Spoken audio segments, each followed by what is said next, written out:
Captain blog پر پھر سے آپ سب کا استقبال ہے. خوش آمدید، مرحبا، السلام علیکم ورحمۃ اللہ وبرکاتہ. دوستوں، کسی بھی مذہب میں اس انسان کا سب سے بڑا رول ہوتا ہے جو اس مذہب کو دنیا کے سامنے پیش کرتا ہے، چاہے وہ اس کا خود کا بنایا ہوا مذہب ہو یا وہ اس مذہب کا میسنجر ہو، یعنی کہ پہنچانے والا ہو. ہم اسی کمپنی کا سامان لیتے ہیں جس کا ریپوٹیشن اچھا ہو، جو کمپنی کسی بھی اسکیم سے پاک ہو. اسلام کے پھیلنے میں جو سب سے بڑا رول ہے وہ پیغمبر اسلام حضرت محمد صلی اللہ علیہ وسلم کا ہے. ان کے اخلاق، ان کی قربانی، ان کی سچائی اور ان کی پاکیزہ زندگی تھی جس نے ہزاروں لاکھوں لوگوں کو اسلام کی طرف متوجہ کیا، اور اب بھی کر رہے ہیں اور آئندہ بھی کرتے رہیں گے. دنیا میں سب سے زیادہ جس ہستی کو بدنام کرنے کی کوشش کی گئی وہ نبی صلی اللہ علیہ وسلم کی مبارک ہستی ہے.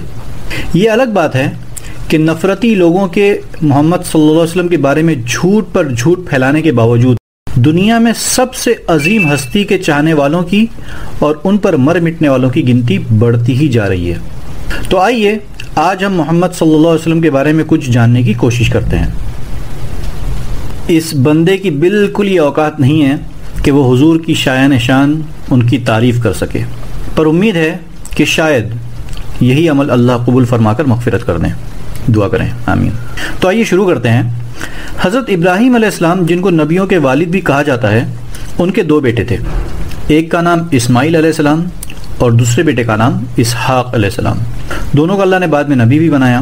اسماعیل علیہ السلام وہی ہیں جن کو حضرت ابراہیم علیہ السلام نے اللہ کے کہنے پر مکہ کی سنسان جگہ پر ان کی والدہ کے ساتھ چھوڑ دیا تھا، اور پھر معصوم بچے کی ریت پر ایڑیاں رگڑنے سے وہاں سے اللہ نے زمزم کا چشمہ نکالا. پھر وہاں قافلے پر قافلے آنے لگے، رکنے لگے، لوگ بسنے لگے، اور اس طرح مکہ شہر وجود میں آیا.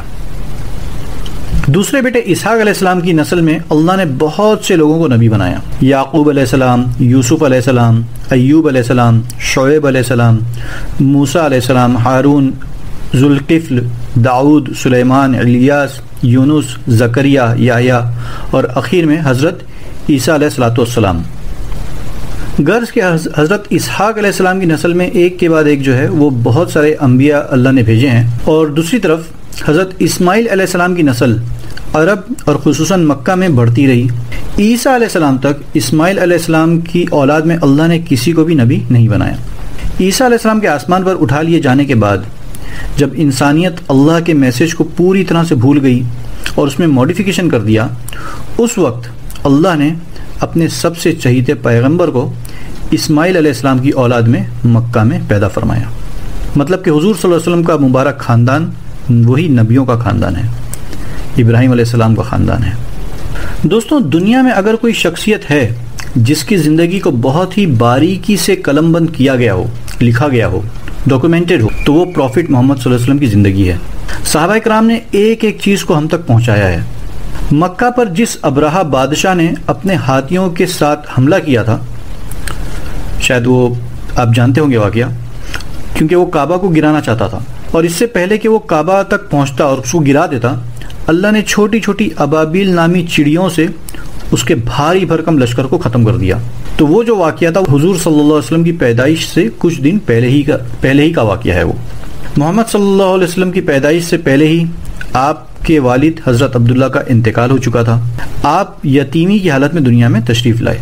5 سال کی عمر کو پہنچے تو والدہ یعنی امی آمینہ کا بھی انتقال ہو گیا. اب آپ اندازہ لگائیے کہ ایک 5 سال کا بچہ جس کے ماں باپ دونوں اس دنیا میں نہ ہوں، وہ کیسا فیل کرتا ہوگا. والدہ کے بعد آپ صلی اللہ علیہ وسلم کے دادا حضرت عبد المطلب نے آپ کی پرورش کی.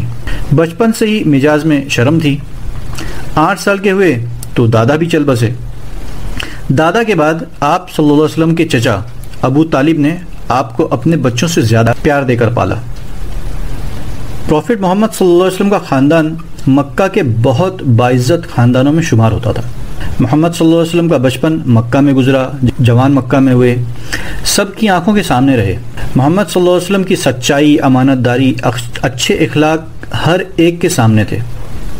کبھی کسی نے محمد صلی اللہ علیہ وسلم کو جھوٹ بولتے نہیں سنا، کسی کو دھوکہ دیتے نہیں دیکھا، کسی پر ظلم کرتے نہیں پایا، کسی سے جھگڑا کرتے نظر نہیں آئے.